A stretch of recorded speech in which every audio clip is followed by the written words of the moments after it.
voltando, e quando Jesus voltar, Ele vai enxugar dos nossos olhos as lágrimas. Oremos um pouco mais, trabalhemos um pouco mais, porque Jesus está voltando. Eu ia aos cultos de vigília na minha igreja, e os meus pastores pregavam dizendo: Jesus está voltando, prepara-te, ó Israel, para te encontrares com teu Deus. Eu ia para as campanhas, para os congressos, sempre tinha alguém que dizia: prepara-te, porque Jesus vai voltar para buscar a sua igreja. Eu ia para os cultos de doutrina, eu ia para os cultos de manhã missionária, eu ia para os cultos de escola bíblica dominical, e os pregadores, os professores, os ministros diziam: tenha uma vida com Deus, o que importa é o seu caráter, o que importa é a sua identidade espiritual. Tenha vida no altar de Deus, mesmo que o seu CD não venda muito, tenha vida no altar de Deus. Mesmo que as suas mensagens não façam muito sucesso, tenha vida no altar de Deus.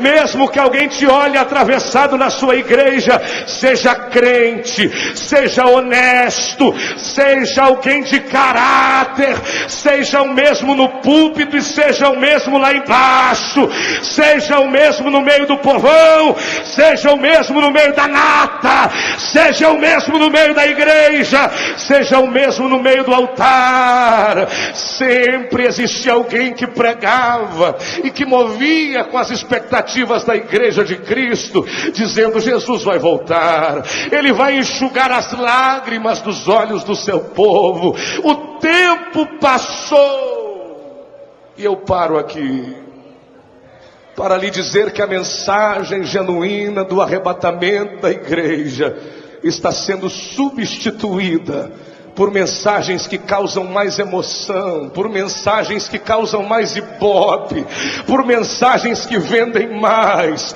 por mensagens que causam mais flashes e mais visibilidade. A mensagem do arrebatamento está sendo trocada por mensagens que visam a fama. Você aqui sabe do que eu estou dizendo. Muitos que por aqui passam, muitos que estão aí embaixo, sonham com um dia ter esta oportunidade, sonham em um dia sair do anonimato. Muita gente sonha em um dia comer na casa do rei, muita gente sonha em um dia fazer parte deste meio, estar aqui em cima. Muita gente sonha em um dia acessar o site dos Gideões e ver o seu nome na lista dos pregadores. Mas eu digo a você, mais importante do que ter o seu nome lá, é ter o seu nome no livro da vida. Mais importante do que estar aqui é um dia chegar lá. Mais importante do que estar nos Gideões é um dia estar na glória com Jesus Cristo. A mensagem que causa interesse aos espectadores é a mensagem que diz que Deus vai te tirar do anonimato.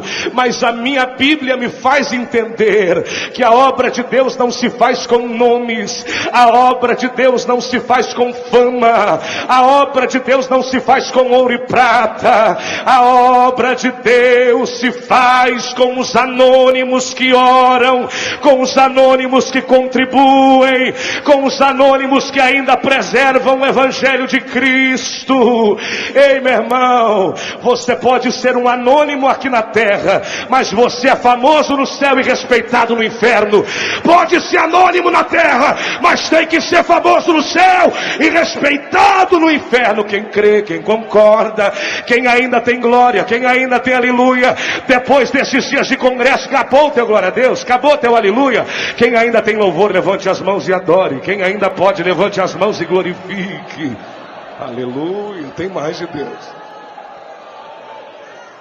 Mas nesta manhã, os minutos que nós temos para discorrermos sobre a santa palavra de Deus, eu quero pensar convosco sobre algumas revelações do livro de Apocalipse, sobre a segunda volta de Jesus. A Bíblia diz que quando Jesus voltar para arrebatar a sua igreja, a segunda vinda de Cristo se dará em dois momentos. Repita comigo: a segunda vinda de Jesus acontecerá em dois momentos. Obrigado. A Bíblia diz que isto acontecerá em duas fases. Na primeira fase Jesus vem sozinho, na segunda ele vem acompanhado. Na primeira fase ele vem arrebatar a igreja e levar para si os seus santos. Na segunda fase ele vem para a guerra, para a batalha, para a luta, para a grande batalha conhecida na Bíblia, nas Escrituras, das Revelações, como a batalha do Apocalipse.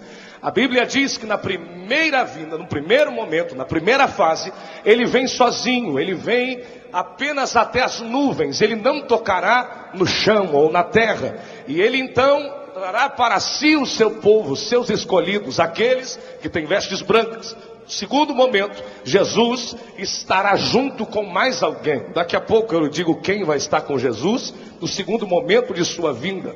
A Bíblia nos diz que quando chegássemos próximos do dia do arrebatamento, do grande dia do Senhor, do dia em que a igreja seria raptada desta terra para sempre, aconteceriam sinais. A palavra de Deus nos diz que quando terremotos em vários lugares, quando guerras e rumores de guerras, quando pestes, fome, violência, quando todos estes que são conhecidos como prelúdios, sinais da vinda de Cristo, começassem a se cumprir, começassem a se revelar, isto seria o princípio do sofrimento.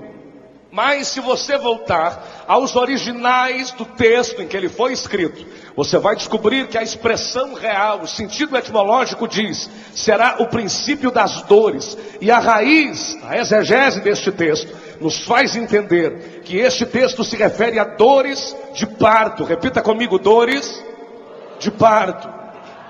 Quando Jesus fala sobre os sinais que antecederiam a sua volta, ele diz que isto tudo seria o princípio das dores de parto. Quantas irmãs aqui já deram à luz? Quantas irmãs já tiveram filhos? Quantas? Várias.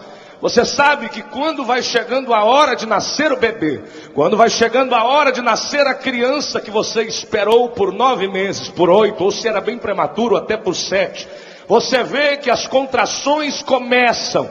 Logo depois de algum tempo elas vão se intensificando e gradativamente se intensificam mais e mais, até que chega um momento em que acontece a dilatação perfeita, em que a criança está na posição correta, e quando as contrações elas se intensificam e mostram que chegou a hora da mãe dar à luz, é porque este é o sinal de que chegou o momento. Quando Jesus diz tudo isto, terremotos, acontecimentos terríveis, a terra se abalando, o caos na economia, as mudanças climáticas, acontecimentos geológicos, vulcões entrando em erupção, tudo isto não é simplesmente isoladamente sinal. Se você estudar o índice de terremotos dos últimos séculos, você vai descobrir que no século 20 aconteceram o dobro, eu disse a você, o dobro do número de grandes terremotos que aconteceram no século 19. Eu e você estamos em qual século? 21. Eu e você estamos em qual século? Pela escala, pelas proporções e pelas projeções feitas pelos psicólogos, por aqueles que estudam, melhor dizendo, esta área, por aqueles que se dedicam ao estudo da sismologia, aqueles que analisam os acontecimentos geográficos. Eles dizem que pela evolução a partir do século 17, no século 20 aconteceram o dobro dos grandes terremotos que aconteceram no século 19. Então, para o século 21, eles estão aguardando que aconteça pelo menos o dobro do número de terremotos do século 20. No século 20 já foram 95 grandes terremotos. Terremotos de grandes proporções são aqueles de magnitude superior ao índice 7 na escala Richter. E a palavra de Deus nos faz entender que um terremoto isolado não é simplesmente um sinal, mas sim, quando eles se intensificam, quando eles se repetem, quando eles se sucedem, abra os seus olhos olhos. É sinal sim de que Jesus está voltando. É sinal sim de que a noiva vai subir. É sinal sim de que um povo vai desaparecer desta terra.